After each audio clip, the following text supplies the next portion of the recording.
Oh ya, baik. Nanti tolong dipoto ya. Nanti aja kegiatan-kegiatan selanjutnya ya. Baik, nanti teman-teman slide-nya saya kirim lewat WA ya, WA grup ya, untuk bahan ini. Baik, kita coba masuk ke Pancasila. Ini ada 4 konsensus dasar ya. Pancasila ini sekaligus juga penguatan untuk nilai-nilai negara nasionalisme. Nah, cuma ini tadi dicoba, mana Roy? Roy bisa dengar saya nggak? Pak. Saya tadi buka ini, tapi nggak bisa kebuka, Roy.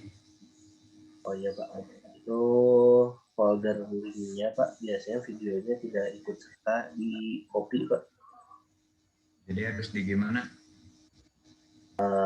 Biasanya di link ulang atau emang terhapus Pak biasanya itu? Oh gitu, oke lah, nanti masuk ke video lain. Baik, kita masuk ke Pancasila dulu ya. Nah, ini dari Kemendagri ya. Sumbernya dari Peraturan Menteri Dalam Negeri Nomor 14 Tahun 2018 tentang perubahan atas Kemendagri tentang orientasi ya, mohon maaf. Tentang orientasi anggota dewan. Nah, jadi teman-teman semua lapisan di pejabat publik, pejabat negara ini diberikan pengenalan kembali ya terkait Pancasila. Untuk anggota dewan dari mulai provinsi, kabupaten, kota itu diberikan penguatan terhadap 4 konsensus dasar ini. Baik, ini mulai dari Pancasila ya. Ini videonya saya tutup dulu ya, biar teman-teman tidak melihat muka saya gitu, melihatnya slide aja lah gitu ya. Biasanya kalau muka WI ada, masih diperhatiin, lihatnya ke slide aja. Baik, Nesa tolong bacain Nesa.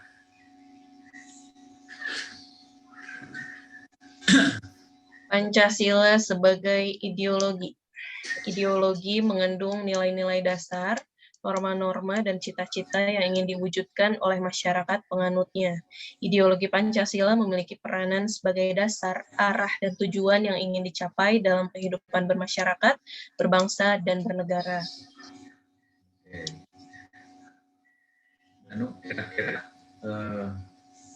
pendapat kamu apa sih?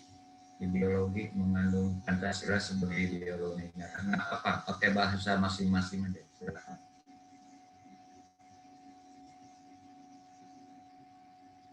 Danu, silakan Danu. Iya Pak, nggak putus-putus tadi ininya.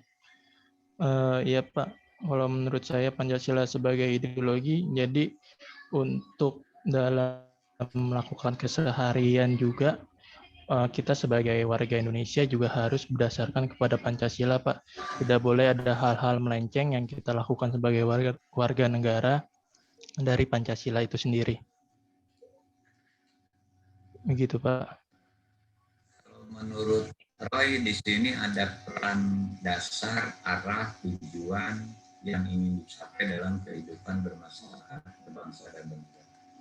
Kira-kira apa sih Roy menurut Anda sebagai guru SMA ya, silakan boleh, atau sebagai PNS boleh. Silakan Roy.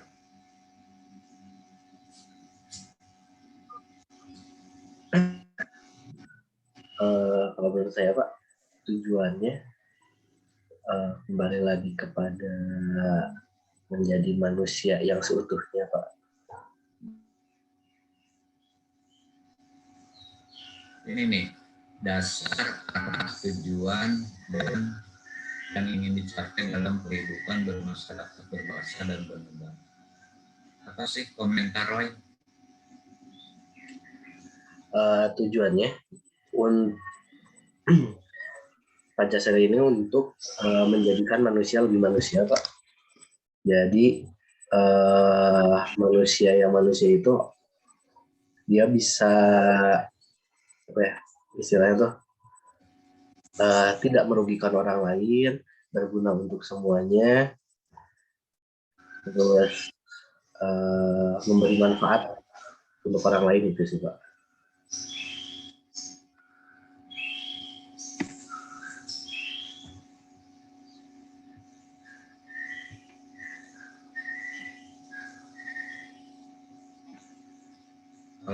menurut Lisna kaitan dengan profesi aja, dasar, arah, tujuan yang ingin dicapai dalam kehidupan bermasyarakat, berbangsa dan bernegara. Komentar bebas. Menurut Lesti, apa sih di sini Pancasila itu sebagai ideologi dapat memberi arah, dasar, tujuan yang dicapai dalam kehidupan bermasyarakat dan bernegara. Silakan, Lesti, Lisna. Lisna Pak? Ya silakan komentari. Menurut Lisna, di sini kan Pancasila dijadikan sebagai dasar arah tujuan untuk dalam berkehidupan bermasyarakat, berbangsa dan bernegara, Pak. Jadi dalam keseharian tuh kita harus menjadikan Pancasila itu sebagai dasar, Pak.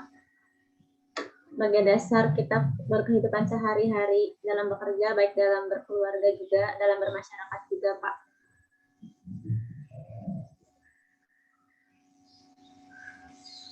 Komentarnya tidak menggigit ya.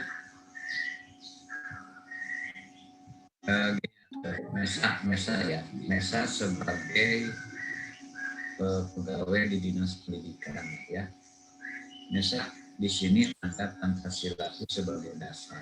Satu-satu ya, sebagai dasar, sebagai arah, sebagai tujuan. Baik dalam kehidupan, terutama dalam kehidupan berbangsa, bermasyarakat, berbangsa dan bernegara. Atau Mesa kedudukannya sebagai PNS, jangan sebagai pegawai distrik. Kira-kira apa? Di sini ada dasar, arah, tujuan. Menurut Mesa, kira-kira komentar. Saya misalkan salah satunya kan Pancasila ada 5 sila ya Pak. Nah, ketika kita menjadikan Pancasila sebagai dasar, arah, dan tujuan kita, misalnya saya ambil di sila yang kedua, yaitu kemanusiaan yang adil dan beradab. Nah, tujuannya itu adalah kita ingin adanya kemanusiaan yang adil dan beradab. Nah, dalam hal dasar dan arahnya, dalam hal kita melakukan hal tersebut, maka salah satunya adalah kita ini yang di butir-butir Pancasilanya kan ada, di antaranya itu adalah memperlakukan atau mengembangkan sikap saling mencintai sesama manusia. Nah, terus juga mengembangkan sikap tidak semena-mena terhadap orang lain. Nah, jadi Pancasila tuh mengatur sampai ke arah situ gitu. Jadi tujuannya adalah menjadikan kemanusiaan yang adil dan beradab, dasar dan arahnya kita bisa menerapkan di butir-butir Pancasila itu. Di antaranya tadi memanusiakan manusia lah gitu Pak istilahnya. Roy, ada kabar nggak Pak Uji Roy? Bisa hadir nggak? Saya udah paling. Pak Uji barusan izin Pak, izin mengikuti MCU Pak, ada panggilan. Saya mau izin dari siapapun bisa hadir nggak? Sekarang pembelajaran gitu. Saya udah 2 kali nggak ikut gitu. Kendala sinyal Pak untuk di lokasi MCU ini Pak. Dia wifi-nya dikunci, tidak boleh diakses, sama untuk sinyal handphone operator semua drop Pak. Ya berarti nggak bisa ikut pembelajaran gitu aja ya. Maksud saya tuh usahakan 2 kali kan, usahakan bisa nggak masuk pembelajaran, kalau nggak bisa ya udah nggak apa-apa. Oke. Saya coba kontak ulang Pak, biar Silakan, nggak usah mengganggu Roy ya, itu mah di WA aja, bisa diusahakan masuk nggak gitu. Takutnya berdampak pada nilai, sayang kan kalau harus mengulang ya. Laskar tuh nggak ada mengulang ya. Jawa Barat Desember harus sudah diangkat sama gubernur, diangkat semua, tapi penyesuaiannya bisa 2 tahun, sayang kan. Nah itu misalnya ya, karena saya punya apa ya mungkin karena sayang lah saya sama Anda semua gitu, dan sampai ada kesempatan gitu. Ya tolong di ini Pak Uji ya, mudah-mudahan bisa ini. Oke, saya sedikit ya mengulas ini Pancasila sebagai ideologi. Ini semua sudah bagus, cuma Anda kalau bicara Pancasila jangan pasal per pasal ya bagusnya. Langsung aja, karena yang ditanya Pancasila berarti ada 5 sila di situ. Kan gampang, Pancasila 5 sila dasar. Ada 5 dasar. Nah, 1 berarti kita udah paham 1 ketuhanan yang maha esa, 2 kemanusiaan yang adil dan beradab. 3. Persatuan Indonesia. 4. Kerakyatan yang dipimpin oleh hikmat kebijaksanaan dalam permusyawaratan dan perwakilan. 5. Keadilan sosial. Nah, sebagai dasar apa? Misalnya, di sila pertama ada ketuhanan yang Maha Esa. Berarti kita harus meyakini bahwa hidup kita itu ada yang mengatur, yaitu Tuhan yang Maha Esa. Nah, bagaimana nih dasar sebagai kehidupan bermasyarakat? Oh, ternyata semua juga berketuhanan, ya, berketuhanan, tapi beda agama gitu ya. Mungkin ada agama Nasrani, ada agama Konghucu, Buddha, Hindu. Berapa agama yang dianut di Indonesia? Islam, Kristen, Nasrani, Buddha, Hindu, Konghucu, terus satu lagi kalau nggak salah 6. Katolik Protestan, Pak. Oh, beda ya, Katolik Protestan gitu. Iya. Ya. Berarti 6 ya. Malah sekarang yang Konghucu masuk. Nah, berarti di sini dalam kehidupan bermasyarakat, apa sih yang harus kita implementasikan? Ya berarti kita harus toleransi, kan gitu ya. Toleransi itu ya saling hormat, silakan Anda mau.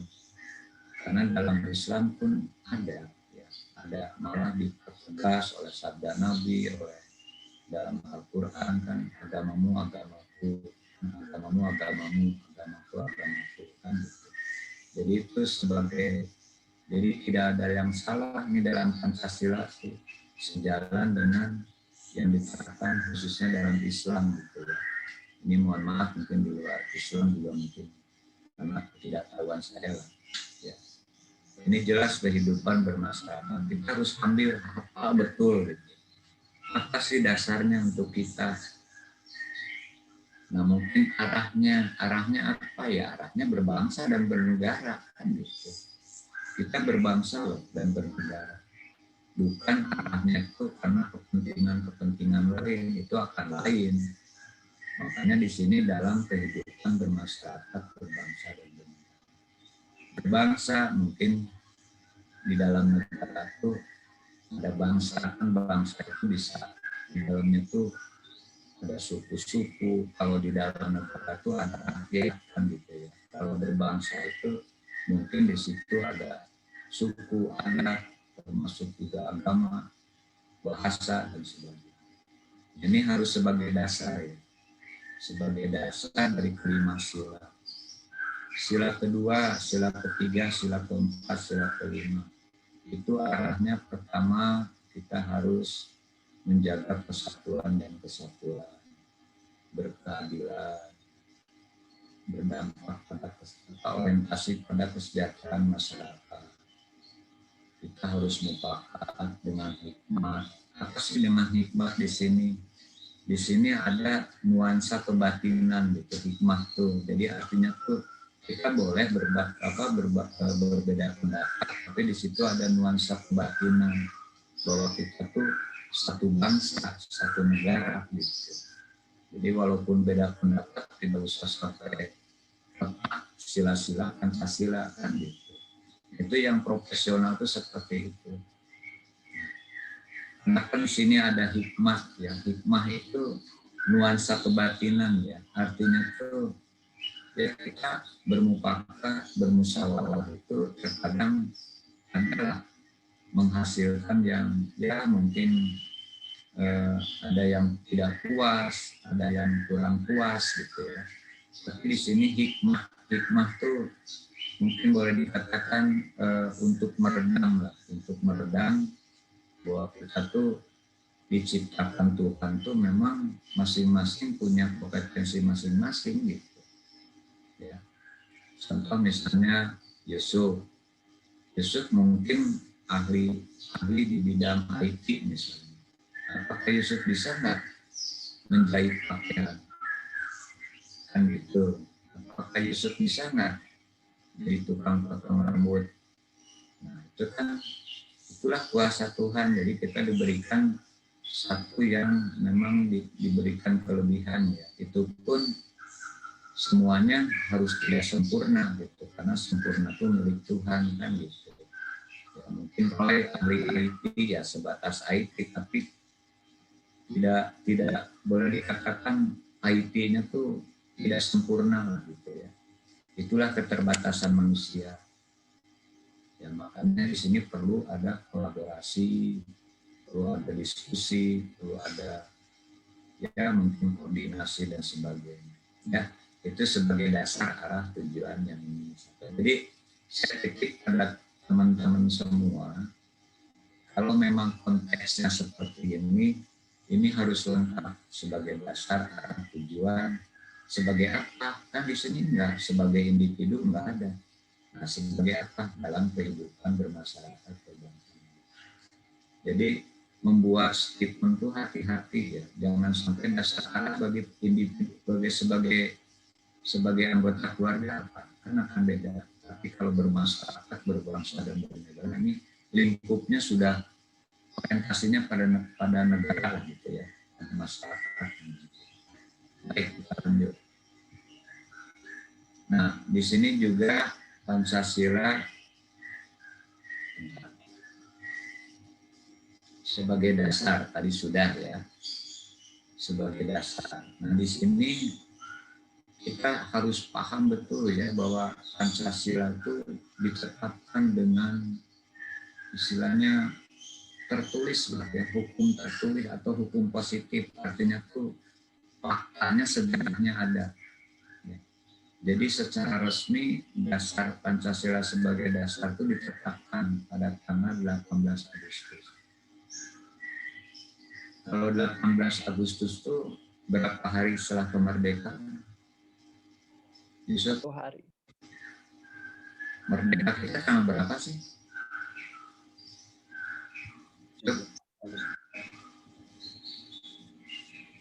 Hari kemerdekaan kita tanggal berapa? 17 Agustus. Jadi jawabnya memang belum pernah hafal tanggal berapa? Tanggal berapa kemerdekaan? 17 Agustus, Pak. Ya, semua ngejawab batu, jadi juga takut tanggal berapa? Jangan-jangan tanggal 8 Agustus. Berarti ini sehari setelah kemerdekaan. Jadi artinya asas fondasi di atas semua kegiatan kehidupan berbangsa dan bernegara. Nah, ini nggak main-main ya, Pancasila itu sebagai fondasi, sebagai landasan asas. Baik kita masuk sebagai penggerak. Sumber dari segala sumber hukum, segala peraturan hukum dan perundang-undang yang ada di negara Republik Indonesia. Wildan mana Wildan? Hadir, Pak. Mana kok nggak kelihatan? Ada, Pak. Wildan kira-kira apa sih komentar kamu?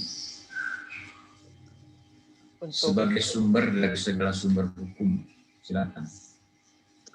menurut saya, untuk Pancasila itu dikatakan sebagai sumber dari segala sumber hukum, artinya peraturan-peraturan yang dibuat oleh pemerintah, baik pemerintah pusat, pemerintah daerah, atau mungkin lingkup kecamatan dan kelurahan, itu tidak boleh bertentangan dengan Pancasila gitu, Pak. Harus merujuk semua ke sana nilai-nilainya. Baik, bagus. Nanti kita coba ya, biar semuanya tersampaikan. Ini sebagai tujuan terkandung dalam ideologi. Jadi ada motivasi semangat ya, seimbang, adil, seimbang untuk mencapai tujuan yang tercantum dalam. Jadi Pancasila ini memang di pembukaan undang-undang sudah istilahnya alinea dalam pembukaan Undang-Undang Dasar 45 itu sudah disampaikan di Pancasila. Jadi nyambung Undang-Undang Dasar 1945 sebagai hukum tertulis atau undang-undang tertulis. Nah, nuansanya, isinya gitu ya. Ini sila-sila dalam Pancasila itu sudah termuat dalam pembukaan.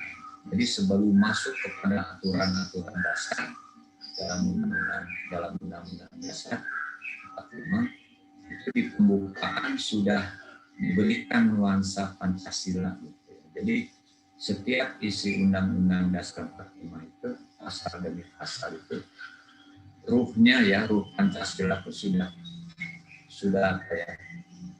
sudah dititipkan dalam pasal-pasal. Baik, ini sebagai pandangan hidup, dasar negara, jiwa bangsa, kepribadian bangsa, sumber dari segala sumber hukum. Nanti tolong setelah di-share ke WA Group ya, tolong dibaca kembali lah ya. Karena ini waktunya juga saya juga tidak bisa membahas per slide lah gitu ya. Nah di sini ada yang Pancasila sebagai moral pembangunan. Jadi arah pembangunan itu dituntun oleh Pancasila dan evaluasi terhadap pelaksanaan. Ada yang bisa ngasih contoh nggak Pancasila sebagai moral pembangunan? Wildan ataulah silakan Wildan melanjutkan. Pancasila sebagai moral pembangunan itu seperti apa? Ya Pak. Pancasila sebagai moral pembangunan. Jadi di sini pembangunan baik fisik maupun non fisik itu semuanya harus mengacu juga ke Pancasila. Sebagai contoh misalkan ada bangunan-bangunan fisik yang dibuat itu khusus buat misalkan akses buat lanjut usia atau disabilitas dan sebagainya. Untuk pembangunan secara non fisik itu mungkin dimasukkan ke kurikulum pendidikan gitu Pak, nilai-nilainya. Menurut moral pembangunan tuh seperti apa sih Pancasila sebagai moral pembangunan? Boleh dikaitkan dengan profesi Esa? Kalau menurut saya Pak, jadi kan di sini jelas ditulis moral pembangunan. Volumenya bisa dikencangin ya? Cek, ada Pak? Ya silakan. Ya setuju juga tadi menurut Pak Wildan, selain tidak hanya fisik tapi juga non fisik. Nah kalau untuk di dunia pendidikan itu seperti membangun moral dari siswa-siswinya agar kedepannya itu bisa berbangsa dan bernegara yang baik gitu Pak. Jadi tidak keluar jalur-jalur yang tidak sesuai dengan Pancasila. Menurut saya seperti itu Pak. Baik, nanti kalau diminta komentar ya jangan menindaklanjuti yang sudah dikomentari orang lain. Kan saya mintanya bagaimana pandangan Anda, berarti saja langsung ya, nanti dalam forum-forum itu kurang baik ya, ada etika ya. Jadi saya sependapat Pak, nggak usah beda pendapat juga nggak apa-apa ya. Jadi kalau misalnya di pandangan sendiri itu ya pandangan kita ya nggak apa-apa, pakai bahasa kita sendiri ya. Iya Pak. Esa ya. Jadi jangan menindaklanjuti yang sudah disampaikan Wildan. Baik, Danu silakan. Mungkin kamu juga bisa dikaitkan dengan profesi kamu di SDM sebagai moral pembangunan. Ini penting, silakan. Iya Pak, sebagai moral pembangunan itu artinya untuk pelaksanaan rencana kebijakan ke depannya juga itu harus menggunakan Pancasila sebagai tolak ukurnya Pak, sebagai dasarnya. Yang seperti yang Bapak kemarin bilang yang tentang air tanah itu juga harus disesuaikan dengan Pancasila, bahwa air itu juga sebenarnya untuk semua kalangan, tidak terbatas untuk swasta. Seperti itu Pak. Untuk dasar penentu kebijakan sih Pak. Baik, jadi bagus ya. Gini, tadi Danu menyampaikan terkait dengan pengadaan atau mengelola sumber air. Nanti hati-hati ya, kalau dalam forum resmi jangan menyampaikan Pak, ini ada pesan dari Pak Hajat misalnya. Jangan seperti itu sumbernya kurang kuat. Ini adalah amanah Pancasila yang dituangkan melalui Undang-Undang Dasar 1945, misalnya pasal sekian, ayat sekian, nah itu disampaikan argumennya kuat dan ya. Jadi sumbernya harus jelas. Kayak tadi menyampaikan sebagai Pancasila sebagai hukum tertulis atau dasar hukum tertulis. Fakta sejarahnya mana, otentiknya mana, itu ditetapkan secara tertulis tanggal 18 Agustus gitu ya. Itu tolong ya teman-teman harus paham betul ya, menyampaikan sumber itu harus jelas. Kayak tadi ini materi ini disampaikan untuk orientasi dewan, mana dasar hukumnya kan gitu, Kemendagri nomor sekian ya. Ini bekal untuk teman-teman semua. Nah, saya coba Pancasila sebagai moral pembangunan. Atau pembangunan itu bisa pembangunan jasa, pembangunan fisik ya, atau pengadaan barang dan jasa, termasuk juga pembangunan SDM. Nah ini kalau tidak berlandaskan Pancasila, ini bahaya. Misalnya membangun jembatan karena tidak ada landasan Pancasila. Apa sih landasan Pancasila? Itu intinya kesejahteraan buat masyarakat kan gitu, yang berkeadilan, berkesejahteraan. Itu jadi kalau ukur Pancasila bukan ke Pancasilanya, tapi isi Pancasila itu apa? Gitu. Dan kita harus lengkap ya, harus lengkap, jangan dikaitkan paling penguatannya misalnya bicara Pancasila utuh, kelima sila itu, kelima dasar itu harus memberikan penguatan. Ya, kalau kita misalnya membuat jembatan tidak sesuai dengan speknya gitu ya, tidak sesuai dengan aturannya, ya berarti kita jelas tidak berketuhanan, kan itu jelas sekali lah. Berarti karena kalau berketuhanan berarti dia tahu aturan main yang disampaikan oleh Tuhan itu seperti apa. Tidak berkeadilan, tidak punya dampak kepada masyarakat, tidak musyawarah, mungkin tidak mufakat, bisa saja. Artinya tuh ini tidak disepakati mungkin dengan masyarakat, berarti enak apa kan gitu. Jadi Pancasila sebagai moral pembangunan ini penting ya. Silakan profesi Anda membangun manusia, mungkin para guru, membangun fisik mungkin Danu ya. Mesa juga masuk ke dalam pembangunan manusia, Yusuf, Wildan. Nah, kan Gita, Hesti, Pesa mungkin pembangunan manusia misalnya. Baik, ini sila-sila ya. Saya coba di ini dulu. Nah, di sini ya, di sini ada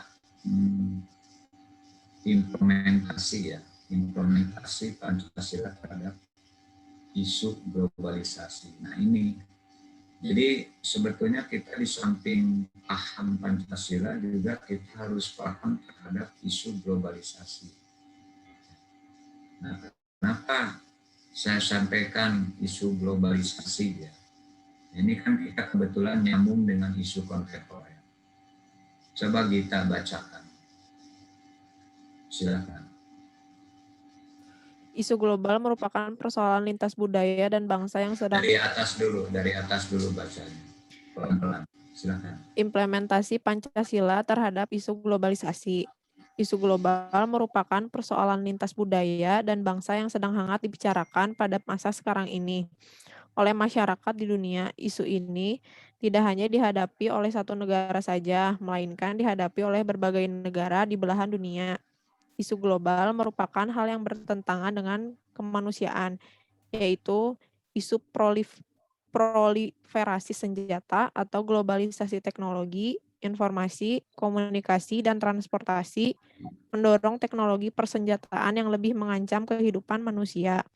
Seperti senjata nuklir, senjata kimia, dan senjata biologis merupakan mikroorganisme atau racun yang menimbulkan penyakit berakibat fatal. Oke, selanjutnya komentari lagi. Apa sih isu global ini? Kenapa implementasi Pancasila terhadap isu globalisasi ada kaitan dengan isu globalisasi di mana sih pendapat kita, apa persilakan pendapat sendiri. Silakan. Gimana Pak? Kurang jelas Pak. Harus diulang-ulang. Yusuf aja Yusuf. Yusuf, implementasi Pancasila terhadap isu globalisasi ini. Yusuf bisa dengar saya nggak?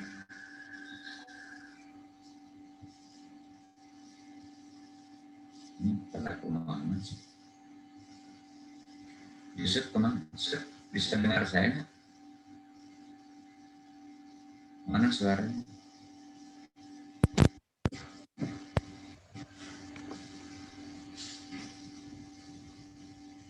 Mana suaranya nggak kedengaran? Sebentar Pak.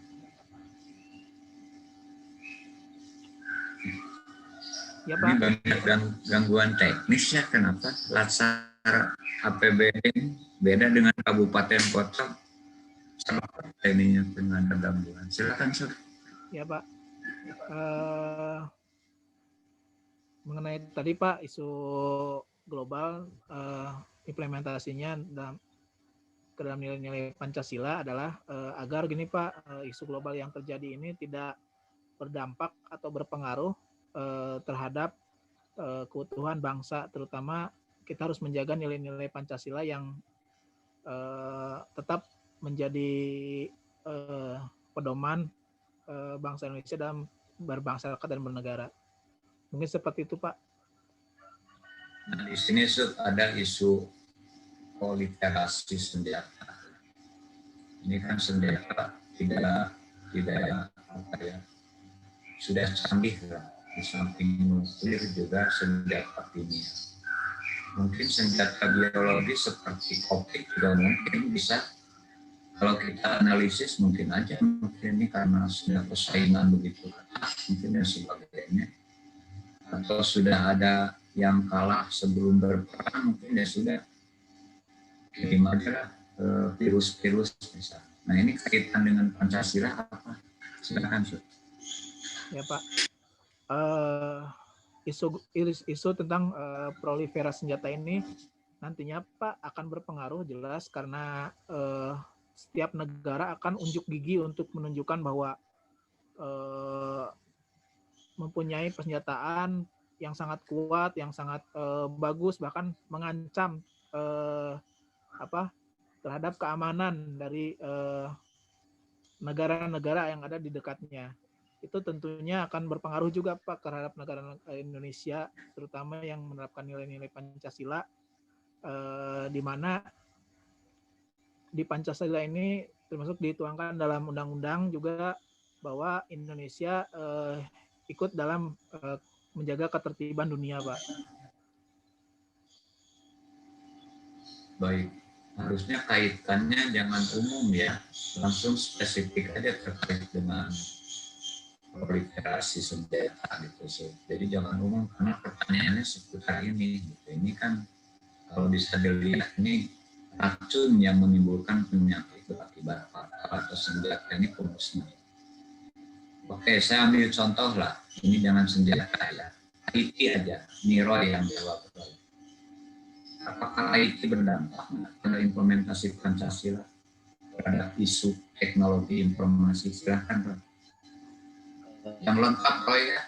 Ya Pak. Jawabannya jangan sedikit-sedikit. Yang lengkap silahkan. Jadi isu global ini, terutama isu proliferasi senjata. Jangan senjata IT. Ya. IT. Salah satu bentuk senjatanya itu ada IT juga Pak di sana. Ya, penguasaan teknologi informasi dan lain sebagainya, penguatan media, kemudian secara disadari atau tidak disadari, perang informasi udah mulai marak Pak sekarang. Dari mulai misalkan ada beberapa berita yang ditutup, ada yang ditutup-tutupi maksudnya, kemudian ada yang berita yang malah tidak penting digembor-gemborkan. Nah ini sedikit merusak moral bangsa juga Pak. Gitu. Jadi bangsa kita tuh lebih mudah terkena hoax daripada mereka membaca ulang informasi yang disebar. Itu salah satu dampak negatifnya Pak dari teknologi di Pancasila. Itu Pak. dari saya, Pak. Terima kasih. Baik, kita lanjut dulu ya, karena ini banyak materinya. Nah, ini ada isu populasi ya. Isu populasi ini terkait dengan, ya mungkin yang atasnya baca isu populasi dan apa? Roy bisa baca isu populasi dan Migrasi global, Pak. migrasi global ya. Nah, ini membawa dampak juga pada implementasi contoh. Ini isu kemiskinan ya, dengan terjadinya kelompok-kelompok bersenjata di Papua. Terus isu migrasi ini peralihan ya. Sekarang kota Bandung itu mungkin sudah begitu panas ya. Berarti semua kepentingan, semua persaingan akan terjadi di situ ya. Termasuk mungkin hak-hak asasi manusia.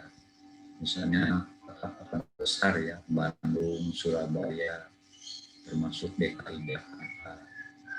Nah, sekarang contoh Roy bisa membayangkan gitu ya, atau bisa menganalisis lah masyarakat di Pamengpeuk dengan masyarakat di Depok misalnya, di satu kecamatan. Itu akan berpengaruh terhadap implementasi Pancasila. Mungkin di Pamengpeuk itu gotong royongnya, persatuannya masih kuat. Tapi kalau misalnya di kota-kota besar ya, bukan Depok, mungkin Bekasi dan sebagainya, itu karena dampak migrasi ya, dampak populasi, jumlah penduduk, itu akan mempengaruhi. Nah, ini bagus ya, isu kontemporer itu tidak saja narkoba, tidak saja korupsi. Nah, ini menganalisis seperti isu-isu populasi, migrasi, dan sebagainya. Ya, jadi Anda sebagai PNS wajib menganalisis. Dan ini nanti sebagai bekal untuk memberikan masukan untuk kebijakan-kebijakan pimpinan. Ya, mungkin Anda nanti di lain waktu mungkin satu saat jadi pimpinan gitu, mengambil kebijakannya itu seperti ini gitu ya. Jadi ada landasan Pancasila gitu ya yang kuat. Termasuk era globalisasi ya. Di sini sustainable development ini di mana kebutuhan warga negaranya akan tetap terpenuhi dan lingkungan akan tetap terjaga dan tersedia hingga waktu mendatang. Artinya gini, contoh yang paling gampang kasusnya yang ada di Danau ya. Nah, kalau semua orang untuk meningkatkan taruhlah sekarang dengan otonomi daerah misalnya, kabupaten kota itu dipacu untuk menghasilkan PAD, pendapatan asli daerah. Misalnya Danau ditempatkan misalnya di salah satu kabupaten. Nah, ini ada tuntutan dari pajak air itu harus bisa menghasilkan pajak yang sebesar-besarnya. Nah, masyarakat dipersilahkan misalnya membuka bolehlah menggali air dan sebagainya dengan ketentuan kena pajak misalnya. Apakah air itu untuk cuci mobil atau untuk minum, untuk buang air kotor misalnya dan sebagainya, air kotor atau bersih. Yang penting pajak terpenuhi. Nah, otomatis di sini sumber air ini lama-kelamaan akan hilang, akan habis, kan gitu. Nah, jadi di sini era globalisasi itu pasti ini meningkat kebutuhan, apalagi globalisasi ya. Artinya globalisasi itu sudah dianggap umum gitulah. Di dunia lain juga seperti itu. Air dipajak, boleh mengambil air. Nah, tapi esensi Pancasila kita sebagai dasar hilang. Ya, bahwa kita tuh harus tahu gitu, di Pancasila itu ada 5 dasar yang harus kita inikan. Ya, ini isu-isu yang dalam implementasi sangat mengganggu lah gitu ya. Mudah-mudahan ini bukan menjadi penghalang ya. Istilahnya Pancasila bisa tergerus, bisa hilang ya, dasar negara ini gara-gara isu seperti ini. Karena kalau sudah ada kepentingan negara, ini otomatis bicaranya dasar negara juga kan gitu. Kalau kepentingan negaranya kuat ya, terus mengenyampingkan, artinya tuh mengikuti isu global lah, otomatis dikhawatirkan dasar negara ikut hilang. Ya, contoh-contoh kecil lah ya, semacam harian itu kan banyak mengadop dari luar negeri ya, kayak Breakdance, Jaipong masih ada misalnya. Di situ ada nuansa yang sebetulnya kalau Jaipong kan dilihat dari keindahannya, terus dari memang budayanya, tapi kalau dari Breakdance itu kan arogannya misalnya cara berpakaiannya, harus pakai tato, harus pakai ya istilah pakaiannya. Nah itu kan esensinya ya, bukan dari seninya, tapi esensi dari cara menyapa modelnya dan sebagainya. Nah, itu kan muatan-muatan seolah-olah kayak sekarang model-model penyanyi Korea misalnya dan sebagainya ya. Ini mulai ini global ya, seolah kenapa kita harus mencontoh dari negara lain. Nah ini ya, dan ini perlu Anda sebagai S1 juga coba menganalisis dari teori-teori. Contoh, setiap pelatihan itu saya sebetulnya kurang sependapat ya, mengadop teori-teori dari luar negeri tanpa kita kritisi, tanpa kita edit lah, atau tanpa kita bahas lebih jauh. Ini bertentangan nggak? Ya, banyak sekali teori-teori malah diperdebatkan, dilaksar, di PKP gitu. Nah, kadang saya kurang ya. Kalau saya dalam mengajar tidak selalu mengandalkan teori-teori tersebut. Malah juga tidak menyarankan mengambil salah satu. Silakan itu ambil salah satu metode. Contohnya misalnya gini, Anda nanti dalam mengidentifikasi isu ya, dalam aktualisasi itu seolah-olah diarahkan untuk menggunakan metode diagram APKL misalnya, atau ASTR, atau USD, atau Fishbone, atau SWOT dan sebagainya. Itu sebetulnya teori-teori yang memang secara global memang datangnya dari di luar negara kita ya. Nah, itu katanya sudah dikaji dan sebagainya. Apakah saya sependapat? Saya sependapat, tapi coba pakai pendekatan Pancasila juga. Cocok nggak kalau diterapkan di kita? Kan gitu. Itu salah satunya. Jadi ini mengkhawatirkan semua karena isu global seolah-olah teori-teori dari negara-negara maju itu dianggap paling istilahnya. Malah yang membahayakan tuh seolah-olah ini menjadi pesaing Al-Quran gitu. Itu yang seolah-olah ini menjadi pedoman hidup, pedoman kerja, pedoman sebagainya. Padahal kita belum mengkaji dari sisi Al-Quran misalnya. Nah itu ya salah satunya. Atau jangan terlalu jauh ya. Karena Pancasila ini juga sebagai muatan yang memang nuansa dalam agama Islam itu begitu kental ya. Termasuk agama-agama. Contohnya berketuhanan yang Maha Esa itu sangat universal, kan dimanapun kata Tuhan yang Maha Esa kan. Itu ya salah satunya. Nah ini Anda nanti lebih mengembangkan lagi kalau isu-isu seperti populasi migran ya, kesenjataan itu bisa kelihatan. Tapi aliran-aliran mazhab gitu ya, mazhab teori-teori ini boleh Anda pakai, tapi buat dulu kajiannya dari sisi Pancasila. Artinya sisi Pancasila itu cocok nggak kalau di masyarakat? Cocok nggak dengan budaya kita? Kan gitu ya. Itu salah satu. Nah contoh misalnya di SWOT ya. di suatu ada peluang tantangan. Coba kalau kita ekstrim, wah ini masyarakat itu sebagai tantangan bagi kita. Masyarakat itu kalau ditarik pajak sebagai peluang, nah itu tidak berdasar pada Pancasila. Ya. Jadi jangan segala sesuatu dijadikan peluang untuk mendapatkan asli daerah. Nah, kalau pakai nuansa Pancasila, kira-kira pas nggak ya? Bahwa air itu harus dikenakan pajak, bertentangan nggak dengan Pancasila? Ini contoh aja ya, contoh. Ya, contoh-contoh yang Anda harus kritisi ya. Termasuk juga di sini ada isu kontemporer.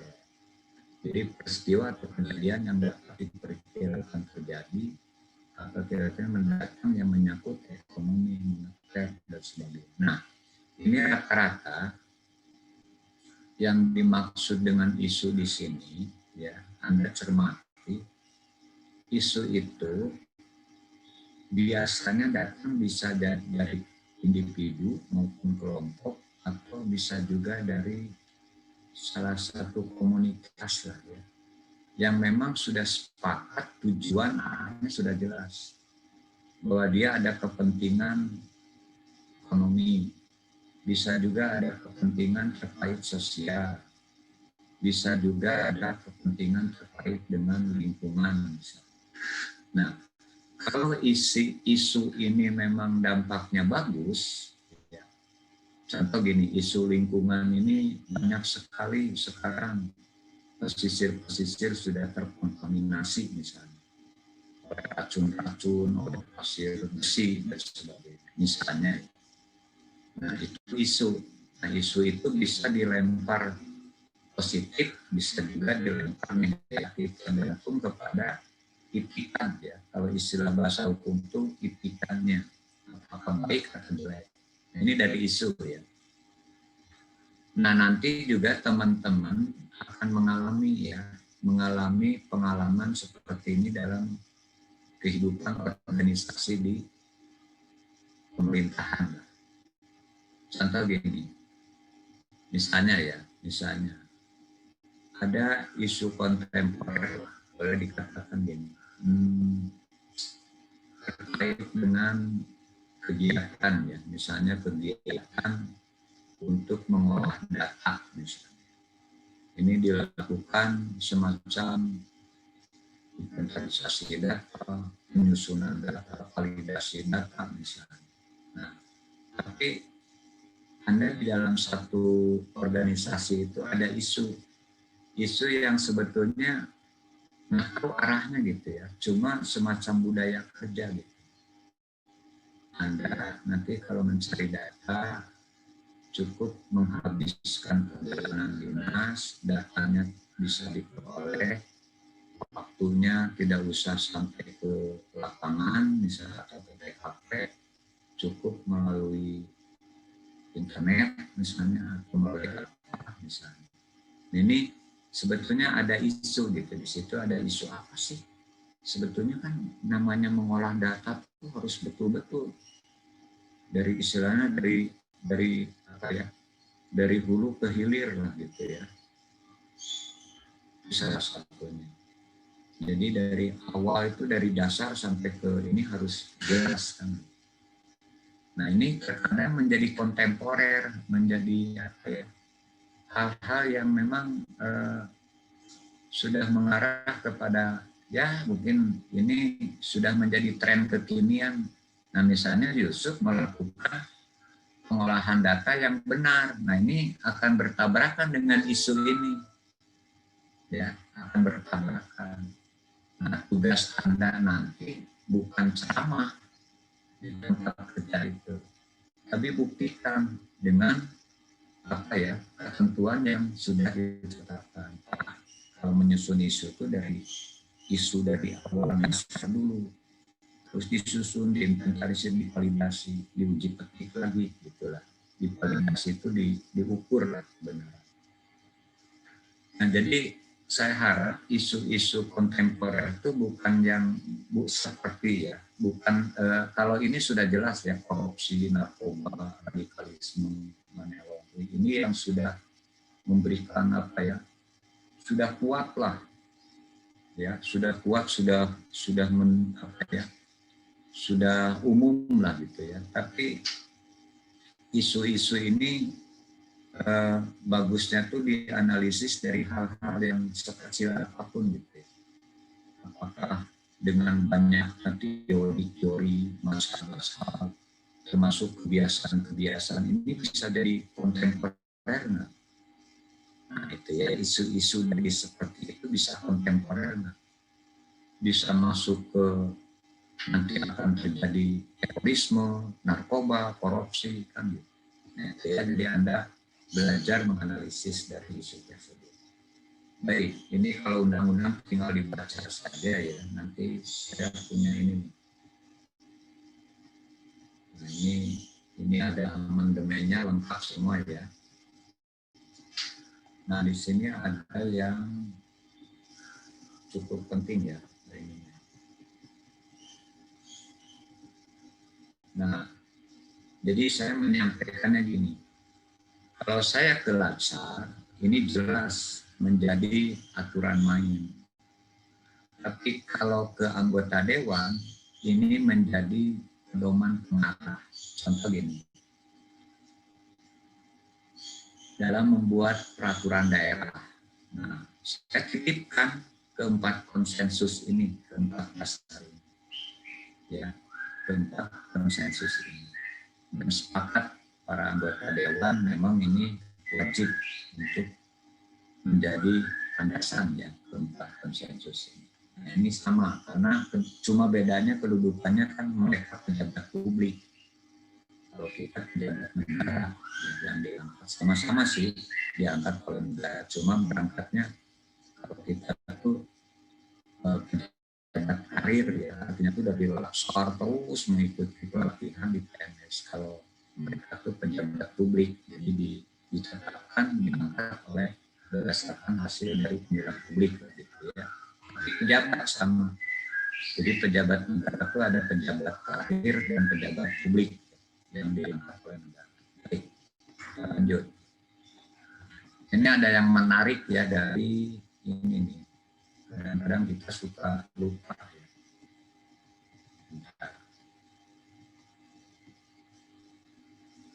Nah ini, jadi mau cinta, mau kita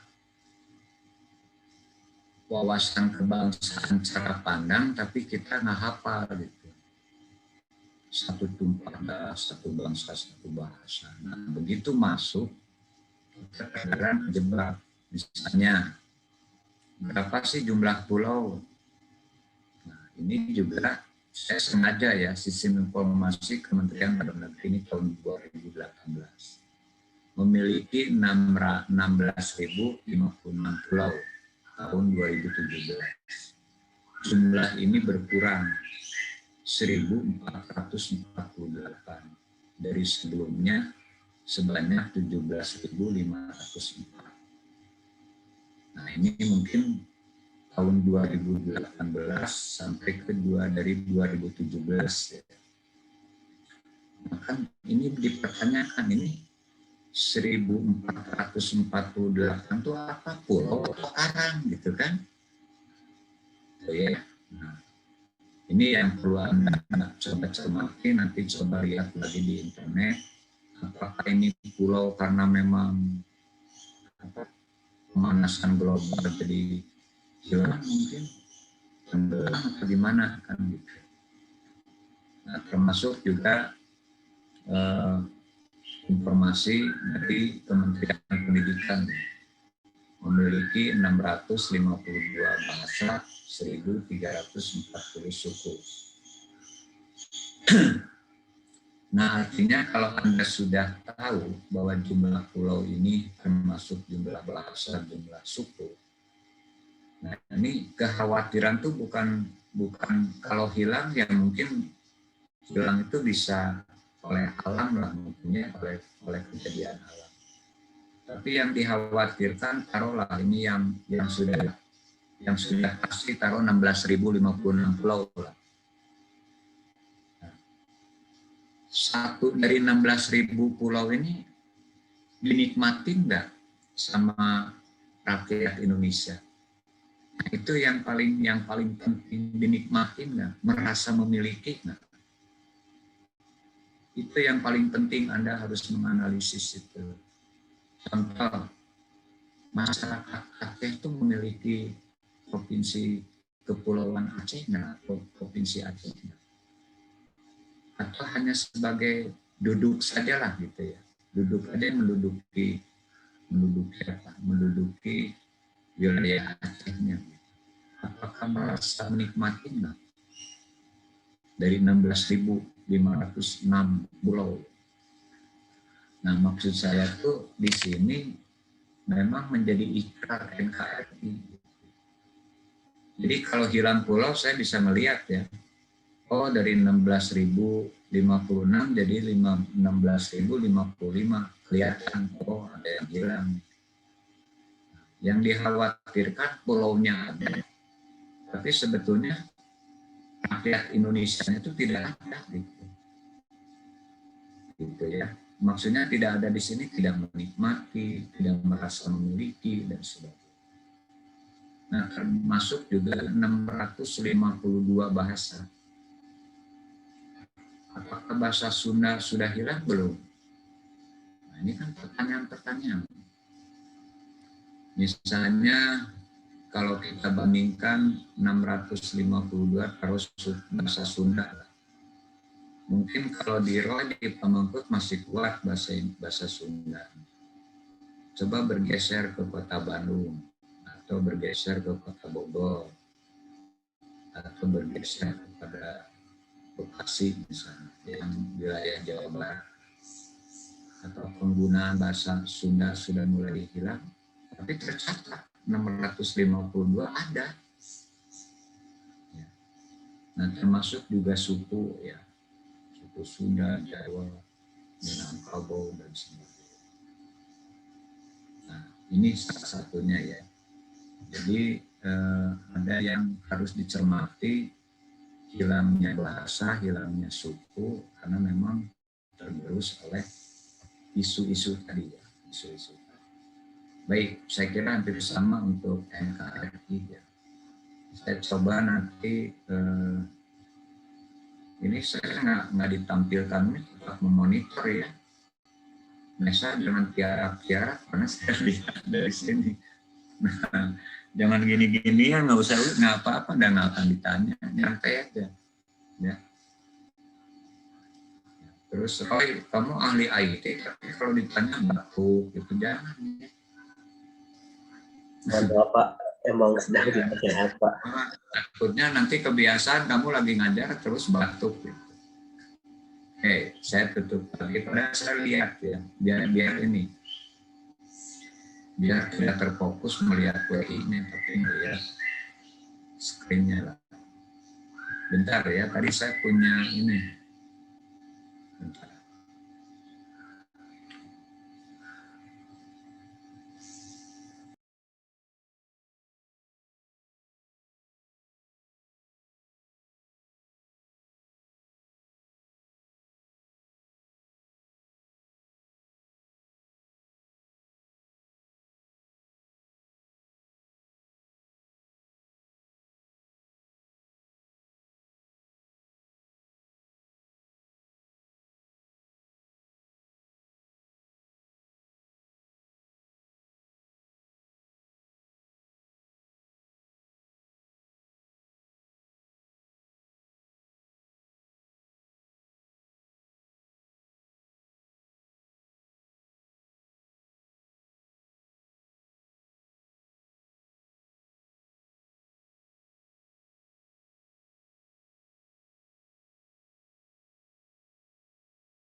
Indonesia.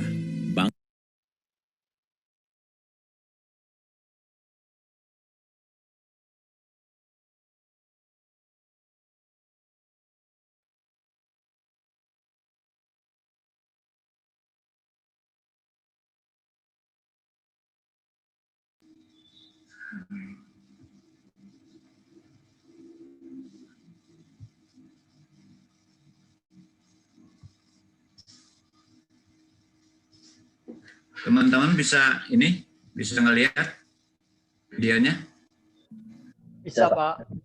Oke. Suaranya keluar ya?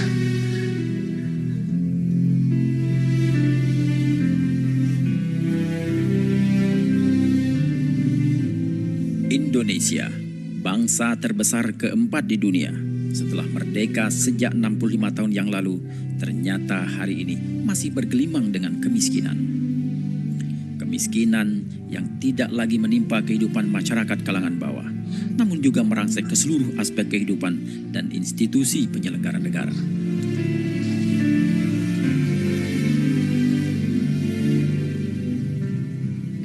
Di negeri kita, pengangguran meluas ke berbagai lapisan, bahkan menimpa mereka yang telah berpendidikan tinggi. Banyak anak-anak bangsa yang terpaksa mencari pekerjaan ke luar negeri karena sulitnya mencari penghidupan di negeri sendiri. Di sisi lain, perlindungan terhadap anak bangsa tidak bisa diharapkan oleh anak bangsa yang membutuhkannya. Jaminan sosial untuk warga miskin dan manula tidak mampu diberikan oleh negara.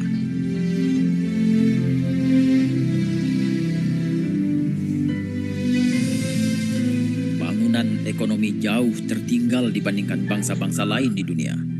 Bangsa Indonesia setiap hari disibukkan oleh peristiwa-peristiwa korupsi yang memilukan, sementara hukum hanya bisa diterapkan secara efektif jika menimpa kalangan masyarakat terbawah. Keburukan perilaku meluas dan menghiasi keseharian bangsa kita.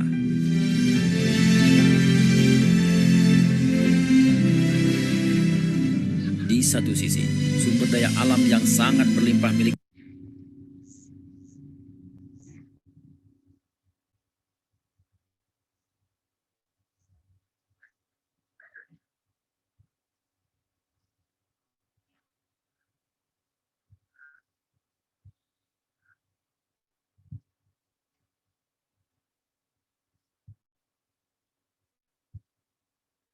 Teman-teman, mohon maaf ya, tambahan jadwal nih. Tadi saya sudah diusahakan masuk jam 8, di case 2, tidak 3 JT.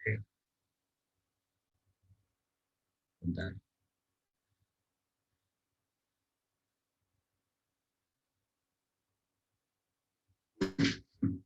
Jadi kebetulan masih ada di kelompok angkatan 10, kelompok 2, saya jam 10 harus masuk. Jadi gini teman-teman, tidak mengurangi materi, dan saya tetap bertanggung jawab, materi akan saya share ke WA ya. Ya, Baik, Pak. Ya, Pak. Ya, mohon maaf, tetap semangat ya. Tapi mohon masih ada waktu, tolong nanti di-share sama Yusuf ya. Baik, silakan di ini semua materi. Mohon maaf ya teman-teman, ini karena saya sampai siang sampai malam pun masih ada jadwal. Ini kebetulan saya atur karena yang APBD katanya yang 2 tutup ya. Siap. Perhatian. Penerimaan materi telah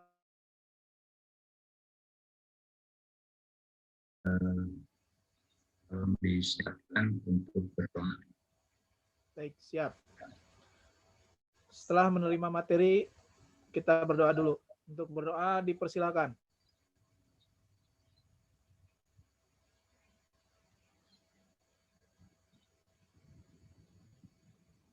Berdoa selesai. Istirahat di tempat, gerak. Terima kasih banyak, Pak. Terima kasih banyak, Pak. Teman-teman gini ya, nanti sama pengamat Pajak 3 JP. Berarti kalau masih kurang, saya dikasih tugas ya. Tidak lewat dia, karena ini khusus untuk kelompok 4 ya. Baik, Pak. Kelompok 4 ya. Siapa? Ya, khusus untuk agenda 1 kelompok. Baik teman-teman, mohon maaf ya, tapi saya insya Allah menyampaikan materinya lengkap semua. Baik, Pak. Baik, terima kasih. Assalamualaikum warahmatullahi wabarakatuh. Waalaikumsalam warahmatullahi wabarakatuh.